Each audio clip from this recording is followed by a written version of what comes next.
తీసుకోను.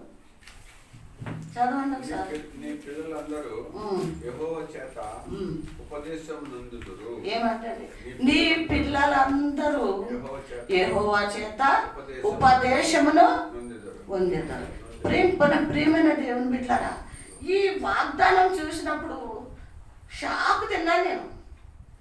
చూడండి, ఎప్పుడైతే దేవుడు మందిరం ఇచ్చాడో, నాకు మీ అందరినీ ఇచ్చాక నేను మీరే నా పిల్లలు అనుకుంటాను. నేను అర్థమవుతుందా?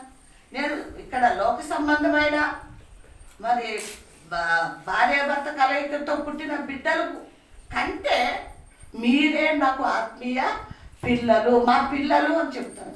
ఇక్కడ ఈ వాగ్దానం చదువుకున్నాక దేవుడు ఏం గుర్తు చేస్తున్నాడు తెలుసా? నీ పిల్లలు ఎవరనుకుంటున్నావమ్మా? సంఘ పిల్లలు. గట్టిగా చెప్పట్లు కూడా దేవుడు దేవుడు నాకు తెలియజేస్తున్నాడు.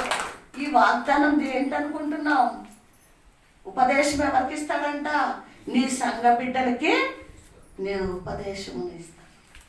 ప్రియమైన దేవుని బిడ్డలారా, ఉపదేశం అంటే వాక్యము. ఉపదేశం అంటే వాక్యము. కాబట్టి మీ అందరిలో ఏముండాలని కోరుకుంటున్నాడు? వాక్యం ఉండాలని. మనందరిలో ఏముండాలంట? వాక్యము. అందుకే విన్న వాక్యాన్ని మనము విడిచిపెట్టకుండా హృదయంలో భద్రపరుచుకొని దాని ప్రకారం వాక్యాన్ని నెవరవేసుకుంటూ, వాక్యాన్ని ధ్యానిస్తూ, వాక్యాన్ని వింటూ, చదువుతూ ఎప్పుడైతే ప్రభువుని మనం వెంబడిస్తామో దేవుడు మన జీవితంలో గొప్ప కార్యాలు చేస్తాడు. మంచిది ప్రియమైన దేవుని బిడ్డలారా, మరి వాక్యంలోకి వెళ్దాం. చూడండి, నేను త్వరగా ముందుకు వెళ్ళిపోతాను.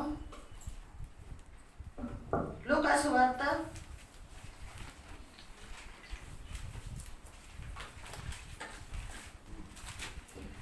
2వ అధ్యాయము. లూకాసు వార్త 2వ అధ్యాయం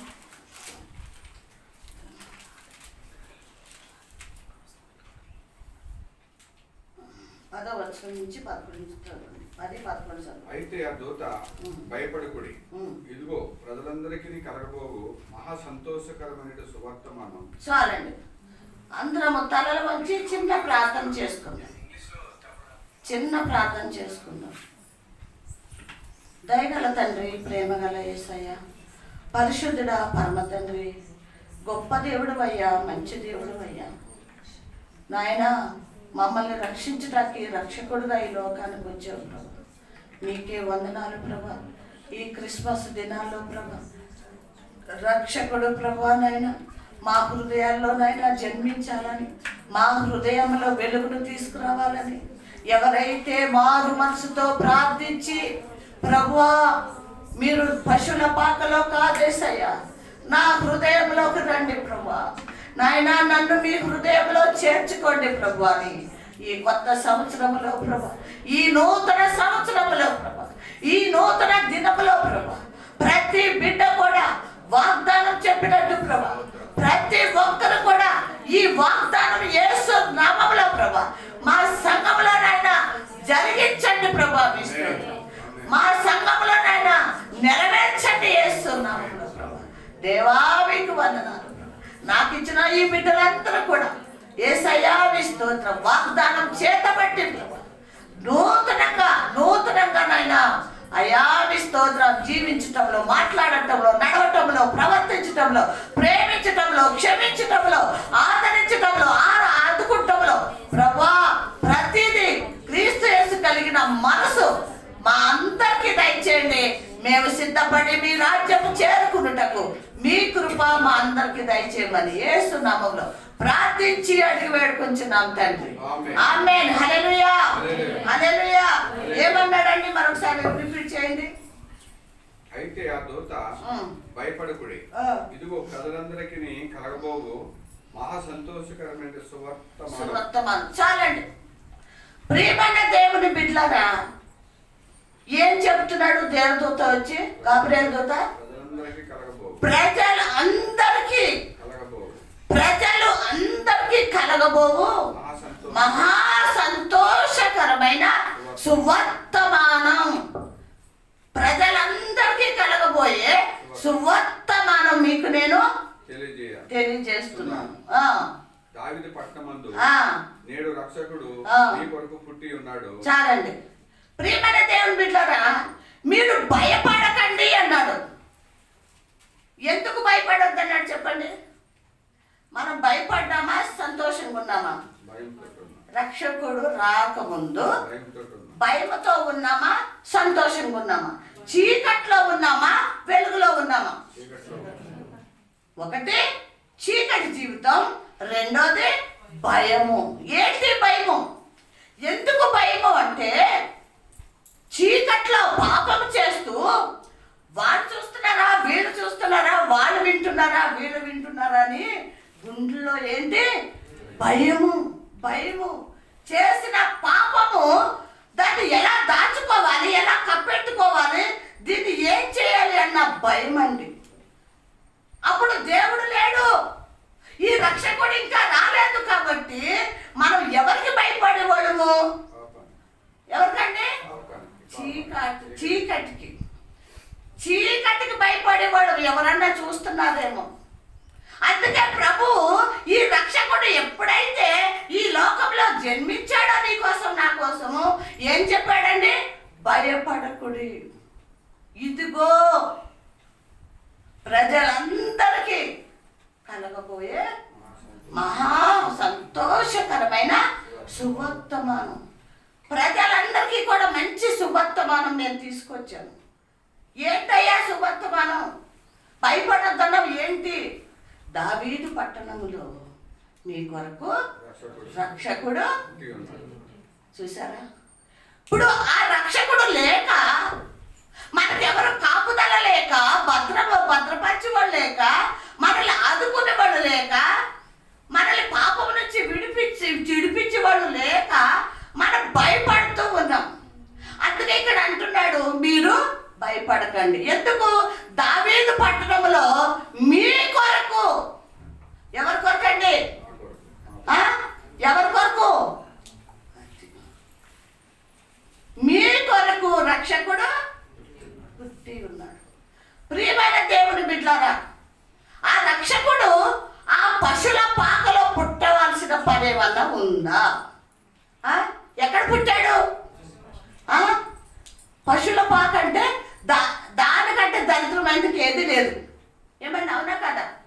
లోకంలో దానికంటే దరిద్రమైంది ఏది కూడా లేదు. అక్కడ పుట్టాడు. గడ్డి మీద ఒక పొత్తి గుడ్డ అంటే పాత గుడ్డ వేసి ప్రభువుని అక్కడ మరియమ్మ తల్లి అక్కడ పరుండబెట్టింది. అంటే ఎంత దీనుడుగా వచ్చాడో చూడండి. మనము మట్టివారమై ఉన్నాం. ఏమండి? మనల్ని ఎక్కడి నుంచి తీశాడు దేవుడు? మట్టి నుంచి తీశాడు. ఆ మట్టితో బొమ్మను చేశాడు. ఆయన ఆకారం ఇచ్చాడు మనకి. తర్వాత ఏం చేశాడు? ఆయన జీవవాయువు ఊదాడు. మనం ఏమయ్యాము? మనుషులమయ్యాము. అంటే ఇప్పుడు ఆ జీవము మనలో లేకపోతే మనం ఎవరు? మట్టి. మట్టి ఏమైపోద్ది? చూడండి, పిల్లలు మట్టి పిసుక్కొని బొమ్మను చేసుకుంటారు. దాంట్లో ఏమి జీవం ఉండదు కదా. అది ఎక్కడ పడేస్తే అక్కడ పడిపోతుంది. ఇట్లా నిలబడితే ఏమవుతుంది? కూలిపోతుంది. అప్పుడు కాళ్ళు ఇరిగిపోతాయి, చేతులు ఇరిగిపోతాయి, దాని మెడ ఇరిగిపోతుంది. ఎందుకు? జీవము లేదు. రెండోది ఏంటది? మట్టి. ఈ మట్టి మనుషులు మనకెంత ఇదో తెలుసా? మనకి చాలా గర్వము, అహంకారము చాలా చాలా ఉన్నాయి మనలో. ఒకరినొకరు ప్రేమించుకోలేము, ఒకరితో సమాధానం కలిగి ఉండలేము. వాళ్ళతో నాకేంటి, వీళ్ళతో నాకేంటి, నేను ఇలా ఉండాలి, నేను అలా ఉండాలి. నీ జీవితము ఏంటి అని ప్రభు అడిగితే నేనేం చెప్పాలి? ప్రభువా, నేను మట్టినయ్యా. మరి మట్టి అయినా నీకెందుకు ఇంత గర్వం? నీ పొరుగువాడిని నువ్వు ప్రేమిస్తున్నావా? నీ పొరుగువాడిని నువ్వు ప్రేమిస్తున్నావా? సమానంగా చూస్తున్నావా అని అడిగితే నా దగ్గర సమాధానం ఉందా? ప్రియమైన దేవుని బిడ్డలారా, ఆ ప్రభు నిన్ను నన్ను మనందరినీ ప్రేమించి అందరి కోసమే ఎవరు వచ్చారండి? రక్షకుడు వచ్చాడు. 13 నుంచి చదవండి. వెంటనే పరలోక సైన్య సమూహము ఆ దూతతో కూడా నుండి సర్వోన్నతమైన స్థలములలో దేవునికి మహిమయు ఆయనకి ఇష్టలైన మనుషులకు భూమి మీద సమాధానం కలుగును గాక అని దేవునికి స్తోత్రం చేయుచుండెను. ప్రియమైన దేవుని బిడ్డలారా, పైన ఏం చెప్పాడు? భయపడొద్దు, మీ కొరకు ఎక్కడ పుట్టాడు? దావీదు పట్టణంలో పుట్టాడు. మీరేం భయపడవలసిన పని లేదు, మిమ్మల్ని రక్షించడానికి ఆయన పుట్టాడు అన్నాడు. కిందకు వచ్చేటప్పటికి ఏమంటున్నాడు? ఎవరు వచ్చారంట? సర్వోన్నతుడైన స్థలములో ఎవరికి మహిమ? దేవునికి మహిమ. ఆయనకి ఇష్టలైన వారికి, ఆయనకి ఇష్టలైన వారికి, ఈ మాట చాలా జాగ్రత్తగా వినాలని మనం చేస్తున్నాను. ఆయనకి ఇష్టలైన వారికి, నీకు నాకు ఇష్టమైంది కాదు. ఎవరికి ఇష్టం కావాలి? ఏమన్నాడు అక్కడ? అదే మాట అన్నాడా? పరిమళ నువ్వు చదువు.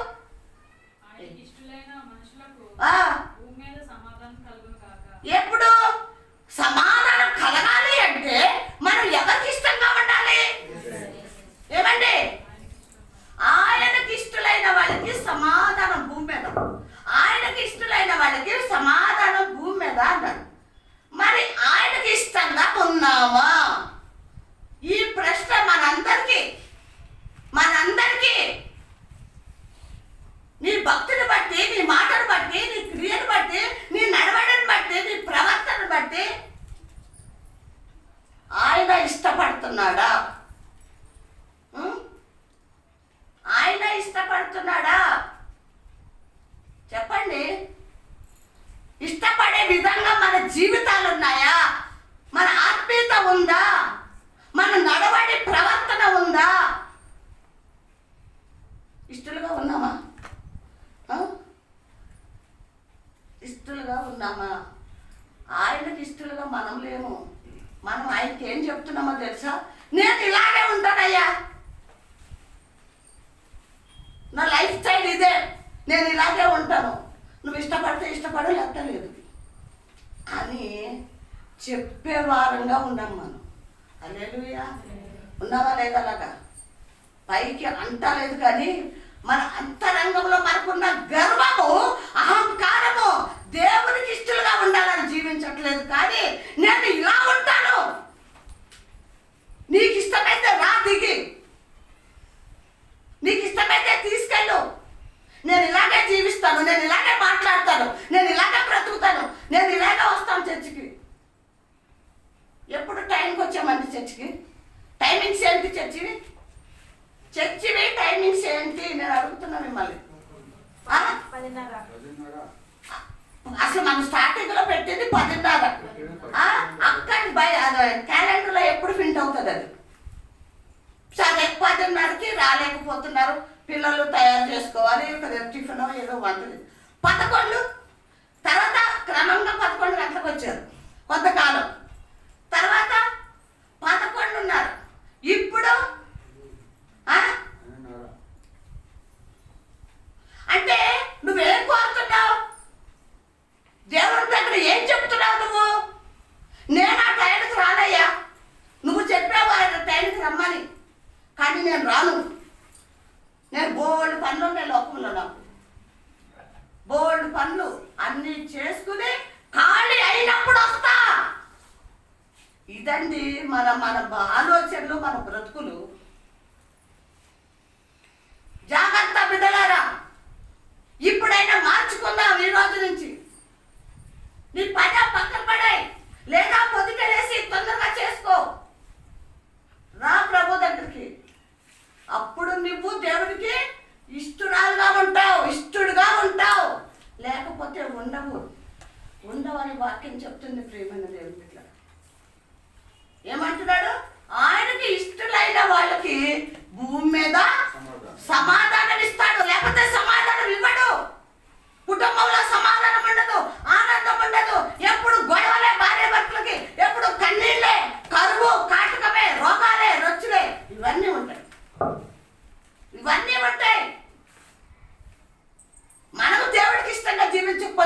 ఆయన ఎందుకంటే సమాధానం ఇస్తాడు మనకి? ఎందుకు ప్రేమిస్తాడండి మనల్ని? ఎందుకు ప్రేమించాలి? ఎందుకు బతికించాలి మనల్ని? ఎప్పుడు విన్నాం ఆయన మాట? మనం ఎప్పుడు విన్నాం మనం ఆయన మాట? వినట్లేదు ప్రియమైన దేవుని బిడ్డలారా. దయచేసి దయచేసి దేవుడి మాట వినటానికి మనము సిద్ధపడదాం, ఇష్టపడదాం, సరి చేసుకుందాం. అమ్మో ఇవాళ ఆదివారం, త్వరగా పని చేసుకుంటాను, పని దగ్గర చెప్పుకుంటాను. ఎవరు అన్నమ్మ కరుణమ్మ బడంపేటలో వాళ్ళు వేరే ఇళ్ళలో పని చేస్తున్నారు. వాడు ఆదివారం ఇక్కడ 10:30 లేదా 10:11 గంటలకు ఉంటారు. ఎట్లా సాధ్యం అవుతుంది వాళ్ళకి అంటే, వాళ్ళు ముందే చెప్పేస్తారంటే అక్కడ మేము ఆదివారం త్వరగా వచ్చి పని చేసేసుకుంటాం, లేదు మిగిలితే మళ్ళీ మధ్యాహ్నం వచ్చి చేసుకుంటాం, కానీ చర్చికి మాత్రం లేటు వెళ్ళము మానము అని వాళ్ళు చెప్పుకుంటారు. రాత్రి కరుణమ్మ అమ్మ రేపు రాను అని నాతో అనలేదు, నాకు ఎవరు చెప్పారు? తప్ప చెప్పింది. అమ్మ రేపు కరుణమ్మ రాదంట, కాబట్టి పనికి వెళ్తుందంట, ఇక్కడికి రాదంట, ఆ వంట చేయటానికి. అవునా, సరేలే పోనీలే మనం చేసుకుందాం అనుకున్నాం. మరి దేవుడు ప్రేరేపించాడో తెలీదు, ఆ అమ్మాయికే వెళ్ళాలి అనిపించిందేమో. భర్తకు ఫోన్ చేసింది, అయ్యా రా త్వరగా వచ్చి నన్ను తీసుకెళ్ళు, నా పని అయిపోయింది అంటే. ఎవరికి భయపడుతున్నారు వీళ్ళు? ఎవరికి భయపడాలి? నేను మందిరానికి వెళ్ళాలి. బిడ్డలారా, మీకు తెలియని విషయాలు ప్రభువు చెప్పుతున్నప్పుడు మనం నేర్చుకుని ఆ ప్రకారంగా నడుచుకుంటే దేవుడు మిమ్మల్ని, మీ కుటుంబాన్ని ఆశీర్వదిస్తాడు. మారని భర్తల్ని మారుస్తాడు. చెప్పాడుగా ఈమె సాక్ష్యం అని. నేను ఎందుకు మరేమని తీసుకున్నానో తెలుసా? మీలో అన్నా కొంచెం మార్పు వస్తుందేమో, ఆ విధంగా దంచుతారేమో. మేము వెళ్తే ఏడవని రోజు అంటూ ఉండేది కదా ఆమె. అర్థమైందా? ఎదురుకున్నారు ఆ అబ్బాయి కూడా, భర్త కూడా ఉన్నాడు ఎదురుగా. కన్నీరు విడవండి అమ్మా, కన్నీరు విడవండి. విశ్వాసం ఉంచండి ఆయన పైన. మనుషుల పైన ఎందుకు విశ్వాసం ఉంచుతారు? మనుషులు ఎందుకు ఆనుకుంటారు, ఆధారపడతారు? చూడండి మత్తయి సువార్త 1వ అధ్యాయం.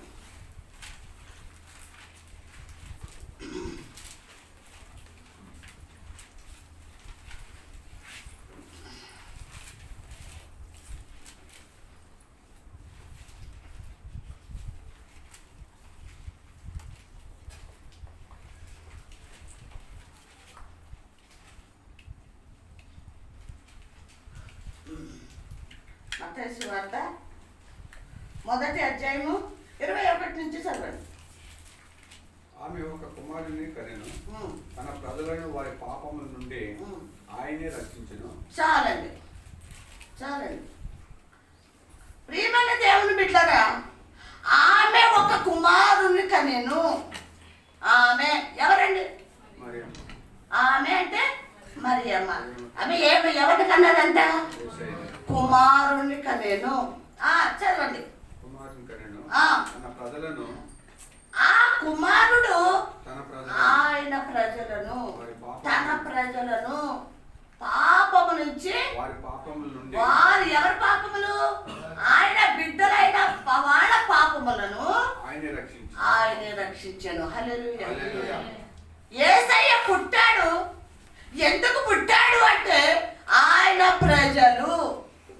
ఆయన ప్రజలు అంటే ఎవరండి?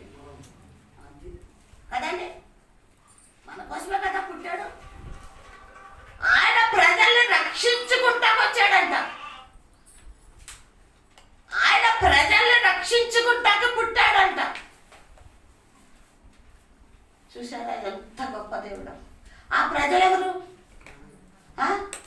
మరి నా కోసమే పుట్టావు యేసయ్యా, నన్ను రక్షించడానికి పుట్టావు. మరి నన్ను ఏం చేయమంటావు? నన్ను ఎలా బ్రతకమంటావు? నీ కోసం ఎలా జీవించమంటావు నన్ను? చెప్పండి యేసయ్యా, నేను నువ్వు చెప్పినట్టు నడుస్తానయ్యా, నీ చిత్తాన్ని నెరవేరుస్తానయ్యా అని ఏనాడన్నా అడిగామా? ఏమా నీ చిత్తమేంటి ప్రభు అని అడిగామా?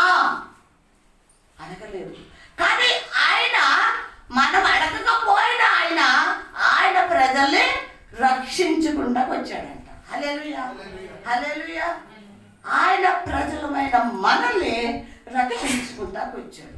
అయితే మన కృతజ్ఞత కలిగి ఉండొద్దా? ఏం జీవా? ఎందుకు? ఏంటి కృతజ్ఞత? ఏంటి?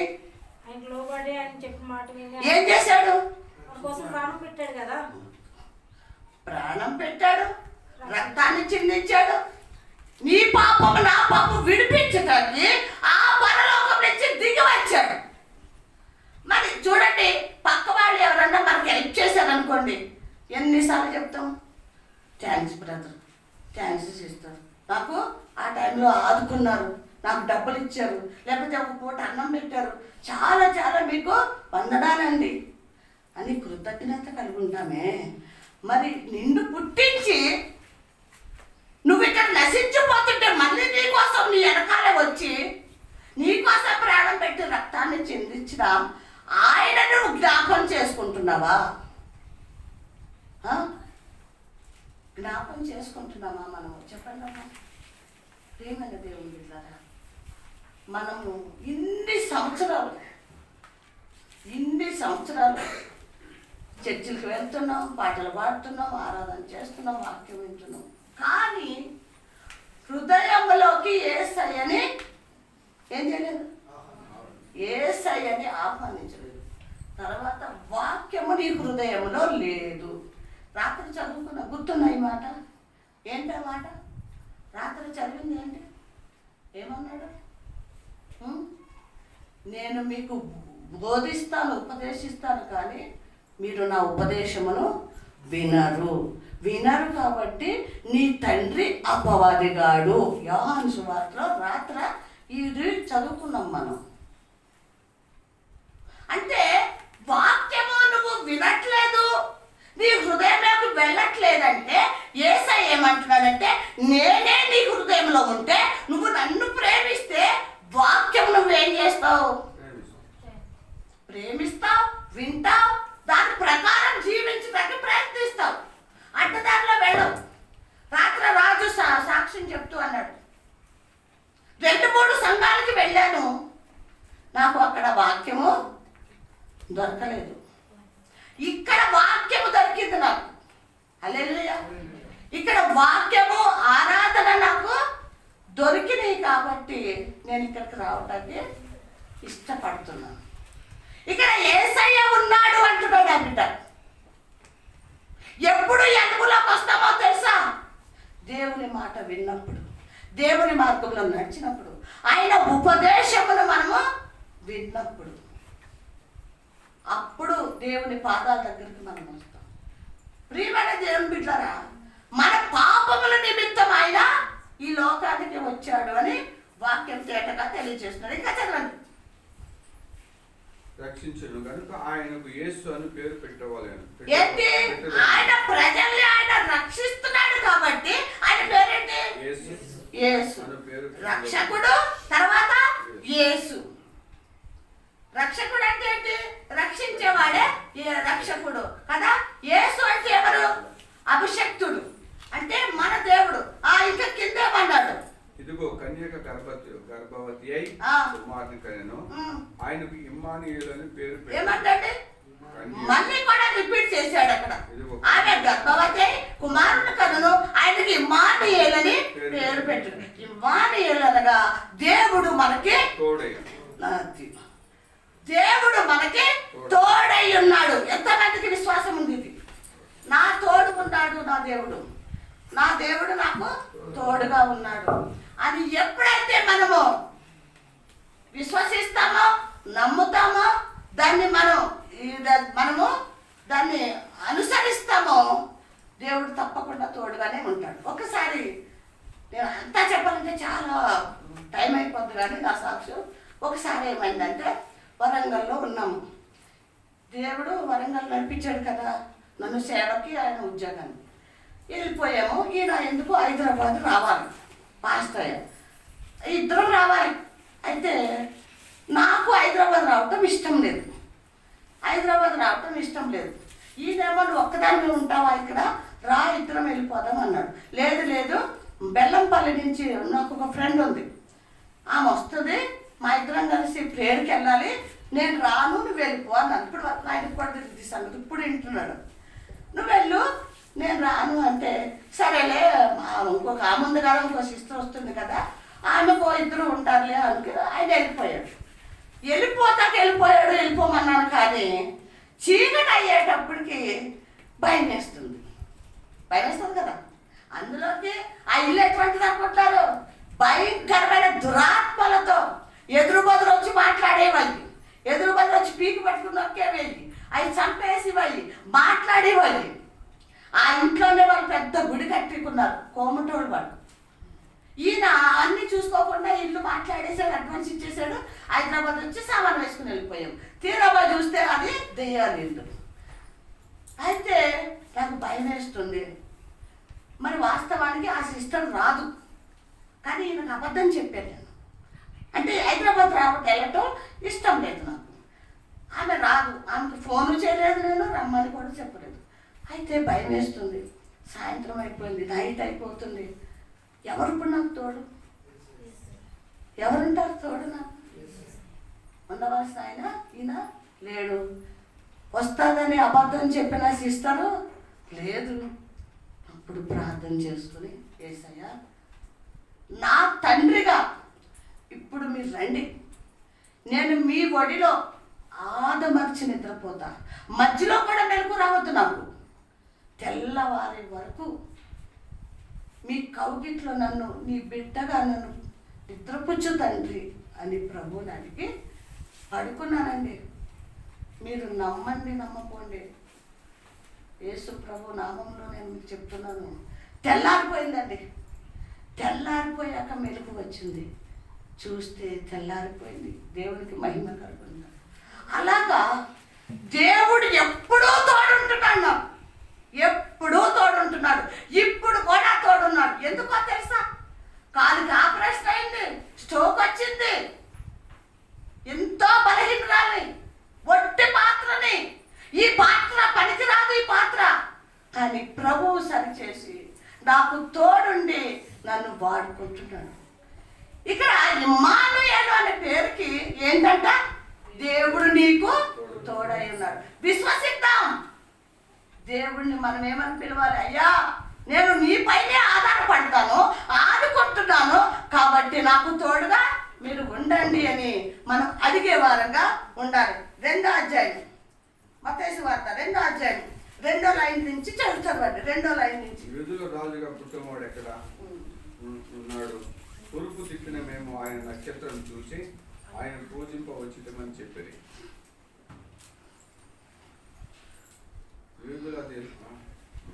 యూదుల రాజుగా పుట్టినవాడు ఎక్కడ?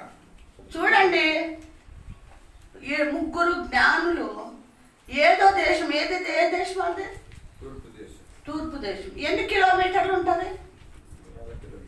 1000 కిలోమీటర్లు. 1000 కిలోమీటర్లు వాళ్ళ ఊర్లో ఒక నక్షత్రం చూశారంట వాళ్ళు. ఎవరు? జ్ఞానులు, తూర్పు దేశపు జ్ఞానులు ఒక విచిత్రమైన నక్షత్రం చూశారంట. అది చాలా విచిత్రంగా ఉందంట, ఎప్పుడూ చూడలేదంట, ప్రకాశమైన వెలుగుతో ఉందంట. అయితే వాళ్ళతోటి ఈ దేవదూత ఏం మాట్లాడాడంటే, ఎక్కడ పుట్టాడు? బెత్లెహేములో రక్షకుడు పుట్టి ఉన్నాడని నక్షత్రం ద్వారా వాళ్ళకి జ్ఞానులకి తెలియజేశాడు. వాళ్ళు ఏం చేశారు? కాలు నడకతో ఎలా వచ్చారండి? మనం వెళ్తాం, కాళ్ళు నడుస్తాం, వెళ్తామా? వెళ్ళం. వాళ్ళు కాళ్ళు నడకతో మరి సంవత్సరాల కొద్ది నడుచుకుంటా వచ్చారు. దేన్ని ఆశ్రయించి నడిచి వచ్చారు? నక్షత్రాలు. ఇప్పుడు మనం ఏం చేస్తున్నాం? ఎక్కడికన్నా వెళ్ళాలంటే మ్యాప్ పెట్టుకుంటున్నాం, అవునా కాదా? మ్యాప్ పెట్టుకుని, రూట్ మ్యాప్ పెట్టుకుని, ఇది ఇటు వెళ్తుంది, అది అటు వెళ్తుంది, ఇది ఇటు వెళ్తుంది అని మనకి రూట్లు చూపిస్తుంది సెల్. వాళ్ళకి జ్ఞానులకి ఎవరు రూట్ చూపించారు? స్టార్, నక్షత్రం చూపించింది.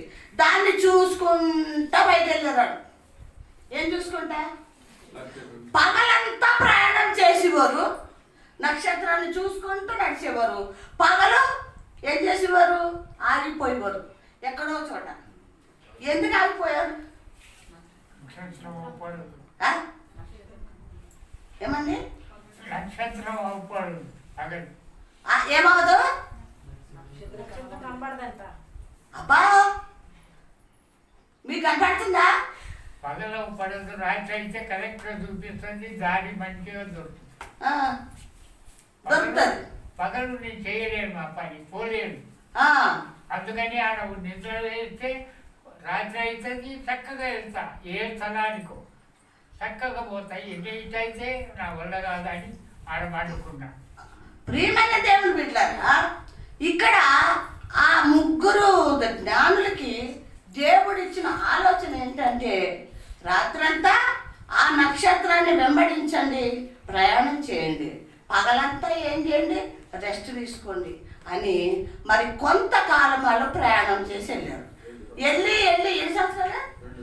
ఎన్ని సంవత్సరాలు అంటే అండి? 2 సంవత్సరాలు. అంటే అప్పటికి బాబుకి ఎన్ని సంవత్సరాలు వచ్చినాయి? యేసయ్యకి 2 సంవత్సరాలు వచ్చినాయి. అప్పుడు ఆయన ఎక్కడున్నాడు? బెత్లెహేంలో ఉన్నాడు యేసయ్య. 2 సంవత్సరాలు వచ్చినాయి. వీళ్ళు బాగానే వచ్చారు, పర్వాలేదు. బెత్లెహేం దగ్గరగా వచ్చి ఏం చేశారంటే, రాజు ఇల్లు కనపడ్డది. ఎవరి ఇల్లు కనపడ్డది? ఏ రోజు రాజు ఇల్లు కనపడ్డది. వీళ్ళు ఏమనుకున్నారంటే, ఈయన రాజు కదా, మరి ఆ పుట్టిన రాజు వీళ్ళింట్లోనే ఉండొచ్చు, ఈ భవనంలోనే ఆయన పుట్టి ఉండొచ్చు, వీళ్ళని అడిగితే తెలుస్తుందని జ్ఞానం ఉండి కూడా జ్ఞానం లేకుండా వెళ్ళిపోయారు. ఎవరి దగ్గరికి? ఏ రోజు దగ్గరికి వెళ్ళిపోయి రాజుగా పుట్టిన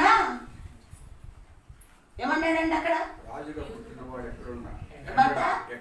రాజుగా పుట్టినవాడు ఎక్కడా అనేటప్పటికీ ఆడికి సర్రగా కోపం వచ్చింది. ఎవరికి? ఎందుకు వచ్చింది కోపం చెప్పండి? నేను రాజుగా ఉన్నాక ఇంకొకడు, నేను రాజుగా ఉండగా ఇంకొక రాజు ఎట్లా సింహాసనం ఎక్కుతాడు, ఎలాగా వాడిని రాజు అని పిలుస్తారు, రాజరికం ఎట్లా చేస్తాడు అని వాడికి మస్తు కోపం వచ్చిందంట. చాలా మరి కుట్ర పన్ని పగతో వాళ్ళని అడ్డదారిని వెళ్ళమని చెప్తాడు. అసలు మార్గం కాకుండా వేరే మార్గాన్ని వెళ్ళమని చెప్పినప్పుడు మరి వీళ్ళు మళ్ళీ కూడా మళ్ళీ అదే నక్షత్రాన్ని ఫాలో అయ్యి వెళ్ళిపోయారు. ఎక్కడికి వెళ్ళారు? బెత్లెహేం దగ్గరికి వెళ్ళారు. ఇల్లు అడ్రస్ కనుక్కున్నారు, లోపలికి వెళ్ళారు.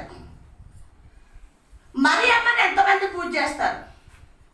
మరియమ్మ దగ్గరికి వెళ్ళి ఎంతమంది ఆరాధిస్తారు? ఇప్పుడు భాస్కర్ నువ్వు మరియమ్మని పూజిస్తారా? అప్పుడు మీరు వెళ్తారా?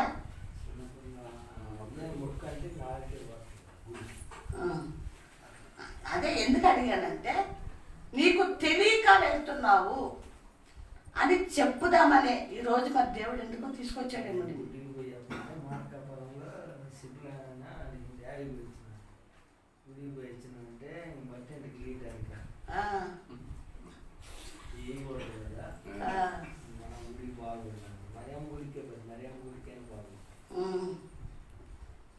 ఇంటిలోకి వెళ్ళారాడు.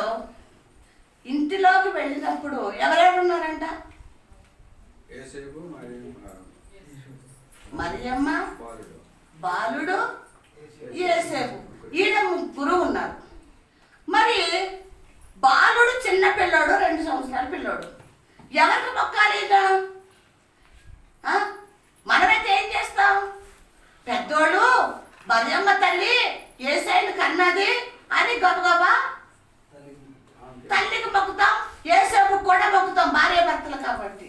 కానీ ప్రియమైన దేవుని బిడ్డలారా, వీళ్ళ ముగ్గురు పట్టుకెళ్ళారు పెట్లు. ఏం పట్టుకెళ్ళారండి? బహుమతులు పట్టుకెళ్ళారు. ఈ పెట్లు ఇప్పి ఎవరి ముందు పెట్టారు? మరియమ్మ ముందు పెట్టారా? బాలుడైన యేసయ్య ముందు పెట్టారా? జాగ్రత్తగా వినండి. ఎవరో చెప్పింది వినద్దు. యేసయ్య ఏం చెప్పాడో దాన్ని ఫాలో అవుదాం మనం. మన నోటి మాట మన సొంత మాటలు కాదు. పెట్టెలు విప్పి మరియమ్మ ముందు పెట్టారా, యేసేపు ముందు పెట్టారా, బాలుడిగా ఉన్న యేసయ్య ముందు పెట్టారా? యేసయ్య ముందు పెట్టారు. అంటే వీళ్ళు పూజకి అర్హులు కాదు. ఎవరు? తల్లైన మరియమ్మ, తండ్రి అయిన యేసేపు పూజకి అర్హులు కానే కాదు.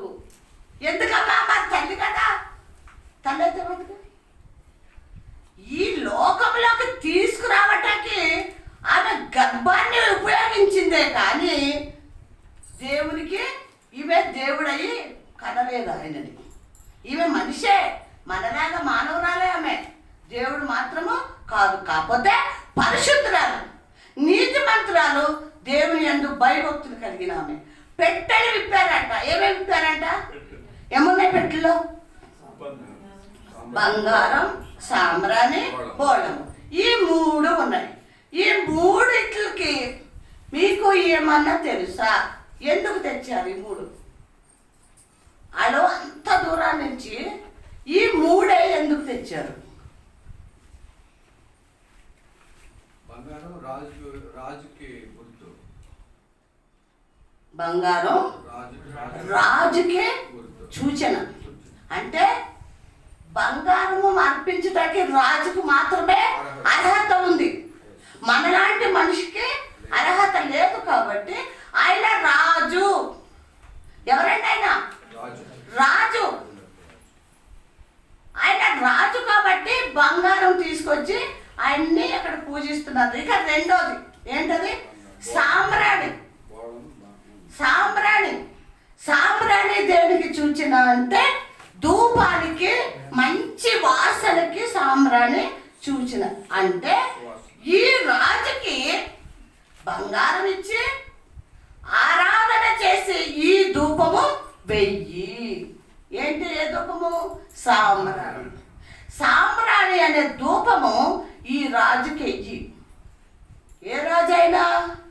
యేసయ్య అయినా రాజు, రక్షకుడైన రాజుకి ముందు బంగారం అర్పించు, ఆయన రాజు కాబట్టి.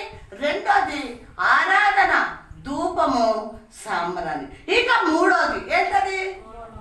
బోళము. అంటే ఏంటి? బోళం అంటే ఏంటో తెలుసా మీకు? బోళము అంటే చూడండి, మరణించిన తర్వాత అది ఒక గడ్డలాగా ఉంటుంది. దాన్ని ఏం చేస్తారంటే చిన్నకొట్టి నుప్పుల మీద వేసి, మరి శవము వాసన రాకుండా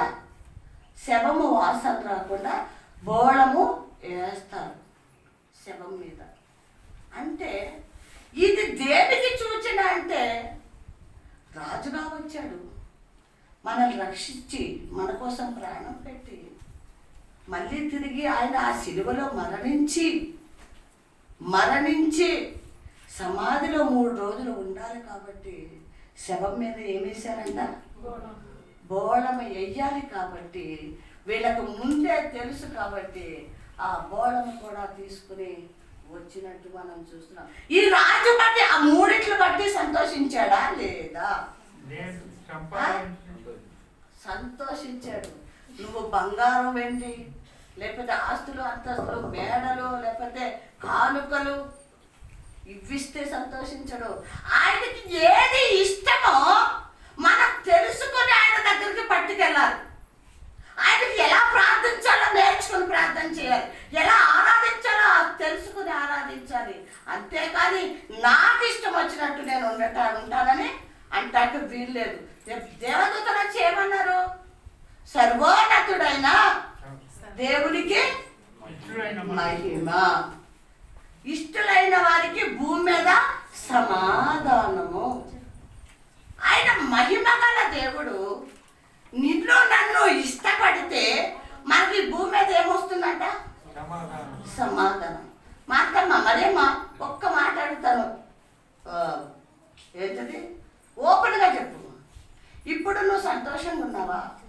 లేకపోతే ఏమన్నా సమస్యలు, లేకపోతే బాధ ఏమన్నా ఉందా? ఏమా అదన్నారు? సంతోషంగా ఉన్నావు. అప్పుడు ఎలా ఉన్నావు? అప్పుడు బాధలో ఉన్నావు. ఇప్పుడు ఎలా ఉన్నావు? ఎందుకు? సర్వోన్నతుడైన స్థలములో దేవునికి మహిమయు, ఆయనకి ఇష్టలైన వాళ్ళకి భూమి మీద సమాధానం అన్నాడు. అది మరియమ్మ లాంటి భక్తిగా ఉన్నవాడు దేవుణ్ణి వెంబడించే వాడికి వర్తిస్తుంది ఈ మాట. హల్లెలూయా. అంతేకాదు ప్రియమైన దేవుని బిడ్డలారా, మనం అందరము కూడా నేను భూమి మీద సమాధానంగా ఉండాలి, నా కుటుంబం కట్టబడాలి, నా జీవితం బాగుండాలి, నా బిడ్డల జీవితాలు బాగుండాలి అని అనుకుంటే ఏం చేయాలి? దేవునికి ఇష్టంగా జీవించే వారంగా, ఆయన సమాధానం పొందుకునే వారంగా మనం ఉన్నప్పుడు ప్రియమైన దేవుని బిడ్డలారా, దేవుడు మనకి తోడుగా ఉంటాడు, ఆశీర్వాదిస్తాడు, బిడ్డల్ని ఆశీర్వాదిస్తాడు. మన ఇష్టంగా ఉండాలని మనం అనుకోవద్దు. యేసయ్యకి ఇష్టంగానే మనం ఉండటానికి ఈరోజు సిద్ధపడదాం, ఆ ప్రకారంగా నడుచుకుందాం. ఈ వాక్యం దేవుడు దీవించి ఆశీర్వదించుగా.